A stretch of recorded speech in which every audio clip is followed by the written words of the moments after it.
Hello और स्वागत है आपका हमारे यूट्यूब चैनल पे। आज है 30 सितंबर 2023 और हम देखने जा रहे हैं उत्तराखंड का करंट अफेयर्स। तो हमारा पहला न्यूज़ आर्टिकल है, सीएम कार्यालय में अप्रवासी उत्तराखंडी सेल खुलेगा। जैसा कि हमें पता है सीएम ग्लोबल इन्वेस्टर्स समिट के लिए ब्रिटेन गए हुए थे, उसके बाद वापस लौटे हैं। तो अब उन्होंने उत्तराखंड के जो अप्रवासी हैं, यानी कि जो उत्तराखंड के लोग बाहर बाहर रहते हैं, भारत से बाहर रहते हैं, विदेशों में रहते हैं, तो उनको एक मंच देने के लिए अब सीएम कार्यालय के अंतर्गत अप्रवासी उत्तराखंडी सेल खोलने की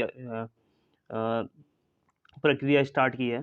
तो ये थोड़ा सा इम्पोर्टेंट हो जाता है कि अगर इन फ्यूचर किसी एग्जाम में पूछ ले कि अप्रवासी उत्तराखंडी सेल उत्तराखंड में निम्नलिखित में से किस स्थान पर खुलेगा, तो ये आपका इसका राइट आंसर देहरादून होगा। इसके अलावा अगला हमारा न्यूज़ आर्टिकल है, शोभाराम शर्मा और अनिल स्वामी को विद्यासागर अवार्ड दिया गया है।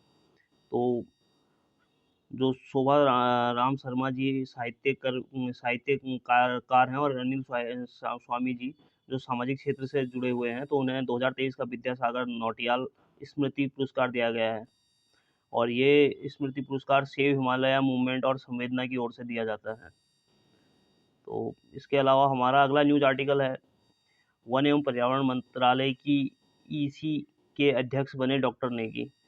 तो ये जो डॉक्टर नेगी जी जो अभी इसका वन एवं पर्यावरण मंत्रालय उत्तराखंड के ईसी के अध्यक्ष बने हैं, तो उससे पहले ये उत्तराखंड पलायन निवारण आयोग के उपाध्यक्ष भी और पूर्व में महानिदेशक वन भी रह चुके हैं। तो अभी वर्तमान में ये उत्तराखंड पलायन आयोग के उपाध्यक्ष भी हैं। तो हमारे लिए उत्तराखंड पलायन आयोग भी इम्पोर्टेंट हो जाता है। तो हम देख लेते हैं कि उत्तराखंड पलायन आयोग क्या है और इसके क्या कार्य हैं। तो उत्तराखंड पलायन आयोग जैसा कि उत्तराखंड की परीक्षाओं को लेकर काफ़ी इम्पोर्टेंट रहा है। तो उत्तराखंड पलायन आयोग की स्थापना 2017 में हुई थी। अब इसका नाम उत्तराखंड ग्राम्य विकास एवं पलायन निवारण आयोग कर दिया गया है। तो 2017 में इसकी स्थापना हुई थी और इसका जो कार्य हेडक्वार्टर है वो है आपका पौड़ी में। तो ये चीज़ें तो इम्पोर्टेंट है ही। अब इसके अलावा जो आज नया पैटर्न अभी शुरू हो चुका है यूके ट्रिपल एस या यूके पीएससी में, तो उसमें अब ये चीज़ें भी पूछी जा सकती हैं कि इसकी संरचना क्या है, इसके कार्य क्या हैं। और कार्य और ये संरचना तो यूके पीएससी मेंस के लिए भी इम्पोर्टेंट हो जाता है। तो हम इसके कार्य और ये देख लेते हैं। ये टॉपिक उत्तराखंड के कंटेस्ट में काफ़ी इंपॉर्टेंट है, क्योंकि उत्तराखंड में पलायन की एक बहुत जटिल समस्या से जूझ रहा है उत्तराखंड। तो उत्तराखंड में पलायन की समस्या और उत्तराखंड की राजनीति में पलायन के इर्द गिर्द काफ़ी घूमती है। तो इसलिए उत्तराखंड के संबंध में परीक्षाओं में भी ये इम्पोर्टेंट हो जाता है टॉपिक। तो हम देख लेते हैं उत्तराखंड ग्राम्य विकास एवं पलायन निवारण आयोग की संरचना कैसी है। तो इसकी संरचना में अध्यक्ष होते हैं। अध्यक्ष जो है वो मुख्यमंत्री होते हैं, और उपाध्यक्ष एक उपाध्यक्ष होता है, और सदस्य होते हैं 5। तो कुल मिला के ये मुख्यमंत्री सहित एक उपाध्यक्ष, एक अध्यक्ष जो मुख्यमंत्री जी होते हैं, उसके अलावा एक उपाध्यक्ष होते हैं, और उसके अलावा 5 सदस्य होते हैं। तो और एक सदस्य सचिव भी होता है, जो प्रमुख सचिव या सचिव ग्रामीण विकास होता है। और एक एडिशनल सचिव, सदस्य सचिव होता है, जो अपर सचिव ग्रामीण विकास होता है।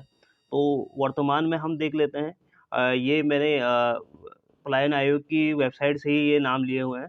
तो ये अभी करंट में जो उसके सदस्य हैं उनका डिटेल है।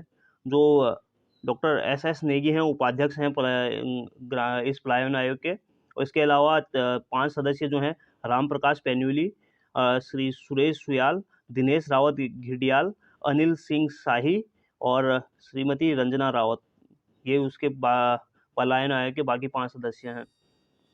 इसके अलावा हम देख लेते हैं कि एक बहुत बार ऐसा भी क्वेश्चन बनता है कि निम्नलिखित में से कौन सा कार्य पलायन आयोग का है और इनमें से कौन सा कार्य पलायन आयोग का नहीं है। तो उस चीज़ के लिए हम देख लेते हैं कि पलायन आयोग जो है हमारा कौन कौन से कार्य करता है। राज्य के विभिन्न ग्रामीण क्षेत्रों में प्रवास की मात्रा और सीमा का आकलन करने के लिए आकलन करने का कार्य करता है। इसके अलावा राज्य के ग्रामीण क्षेत्रों के केंद्रित विकास के लिए एक दृष्टिकोण विकसित करने के लिए, जो पलायन को कम करने में मदद करेगा और ग्रामीण आबादी के कल्याण और समृद्धि को बढ़ावा देगा।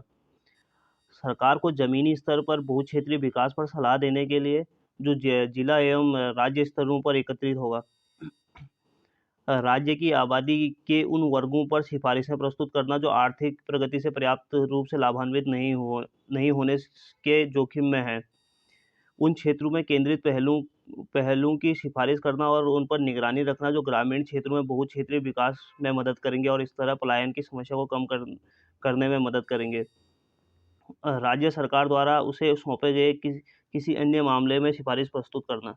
तो आप वीडियो पॉज़ करके भी ये चीज़ें नोट डाउन कर सकते हैं। आप इन चीज़ों को देख के अपने नोट्स भी बनाते रहिए साथ-साथ, ताकि रिवाइज़ करने के लिए आपके लिए आसान हो सके, क्योंकि टाइम के कमी के कारण मैं नोट्स प्रिपेयर नहीं कर पा रहा हूँ। तो आप अपने नोट्स खुद बना लिए ताकि एग्ज़ाम से कुछ टाइम पहले आप अच्छे से रिवाइज़ कर सकें। तो जैसा कि मैंने बताया, पलायन आयोग का गठन 2017 में किया गया था। इसका हेडक्वार्टर पौड़ी में है और पलायन आयोग से पहले भी क्वेश्चन पूछे गए हैं। तो बाकी चीज़ें हमने पलायन आयोग के बारे में देख ली हैं। और सबसे ज़्यादा गाँवों का पलायन पौड़ी गढ़वाल से ही हुआ है।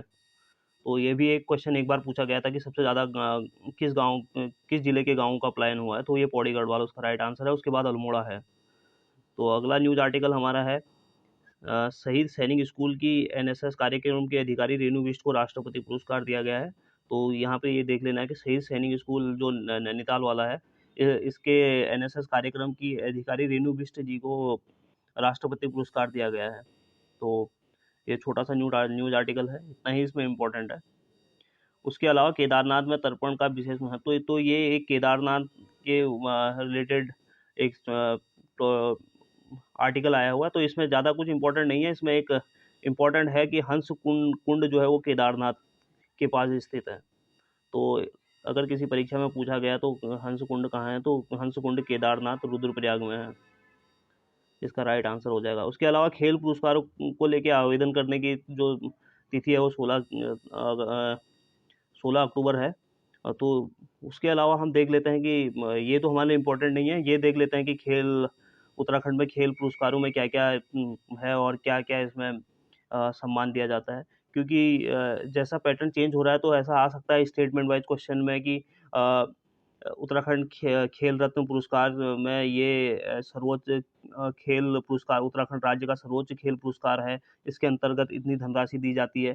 तो ये स्टेटमेंट वाइज़ में आ सकता है और इम्पोर्टेंट हो जाता है। तो हम देख लेते हैं, जो देवभूमि खेल रत्न पुरस्कार है, राज्य का सर्वोच्च खेल पुरस्कार है और ये प्रतिवर्ष एक खिलाड़ी को दिया जाता है। इसमें खिलाड़ी के बीते 1 वर्ष की उपलब्धि को आधार बनाया जाता है। इसके तहत 5 लाख रुपए और एक प्रशस्ति पत्र दिया जाता है। तो आपको ये देख लेना है कि देवभूमि उत्तराखंड खेल रत्न पुरस्कार राज्य का सर्वोच्च खेल पुरस्कार है, जो प्रतिवर्ष एक खिलाड़ी को दिया जाता है और उसमें से इसमें खिलाड़ी के बीते 1 वर्ष की उपलब्धि को आधार बनाया जाता है। इसके तहत 5 लाख रुपए और एक प्रशस्ति पत्र दिया जाता है। इसके बाद जो है हिमालय रत्न खेल पुरस्कार प्रतिवर्ष कुल 6 खिलाड़ियों को उत्तराखंड में दिया जाता है, जिसमें 2 टीम स्पर्धाओं में से और एक दिव्यांग श्रेणी में से खिलाड़ी शामिल होता है। इसमें प्रत्येक को 1 लाख रुपए और एक प्रशस्ति पत्र दिया जाता है। इसके अलावा देवभूमि द्रोणाचार्य पुरस्कार भी दिया जाता है। प्रदेश के खिलाड़ियों को प्रशिक्षण प्रदान करने वाले कोचों को दिया जाता है ये देवभूमि द्रोणाचार्य पुरस्कार। इसमें 3 लाख रुपए की धनराशि और एक प्रशस्ति पत्र दिया जाता है।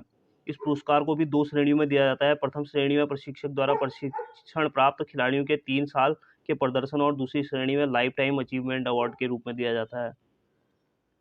और द्रोणाचार्य पुरस्कार के लिए सरकारी के साथ-साथ निजी क्षेत्र के कोच भी पात्र होंगे। तो ये भी कभी स्टेटमेंट हो सकता है कि द्रोणाचार्य पुरस्कार के लिए केवल सरकारी क्षेत्र के कोच ही पात्र होंगे, तो तब ये स्टेटमेंट गलत हो जाएगा, क्योंकि इसमें द्रोणाचार्य पुरस्कार के लिए सरकारी के साथ-साथ निजी क्षेत्र के कोच भी पात्र होते हैं। तो इस प्रकार हमारा ये न्यूज़ आर्टिकल हमने देख लिया और अब हमारा एक और न्यूज़ आर्टिकल छोटा-सा है, सैन्य धाम। सैन्य धाम जैसा कि आप जानते ही हैं, सैन्य धाम का जो बनाया जा रहा है वो देहरादून में बनाया जा रहा है। और इसमें और तो इतना इम्पोर्टेंट नहीं है। और छोटा-सा एक न्यूज़ आर्टिकल है, और international literature and arts festival 16 एवं 17 दिसंबर को देहरादून में होगा। तो ये भी इतना ही छोटा-सा आर्टिकल है। तो फिलहाल इस न्यूज़ डिस्कशन में इतना ही। इस डिस्कशन में शामिल होने के लिए थैंक यू सो मच। हाँ, एक और चीज़, मैं पीडीएफ और बाकी चीज़ें भी अपने व्हाट्सएप चैनल पे शेयर करता हूँ। मैं उस चैनल का लिंक कमेंट बॉक्स में और डिस्क्रिप्शन बॉक्स में पिन कर दूंगा। तो आप वहाँ से उस लिंक के थ्रू हमारे उस चैनल से जुड़ सकते हैं। जहाँ तक रही प्राइवेसी की बात, तो वहाँ पे प्राइवेसी आपकी पूरी उस चैनल पे बनी रहती है, क्योंकि मैं भी आपका नंबर नहीं देख सकता, मुझे भी नहीं पता होता कि वहाँ पे कौन कौन लोग जुड़े हुए हैं मेरे साथ। तो आप अधिक जानकारी के लिए हमारे उस व्हाट्सएप चैनल पे जुड़ सकते हैं। Thank you so much.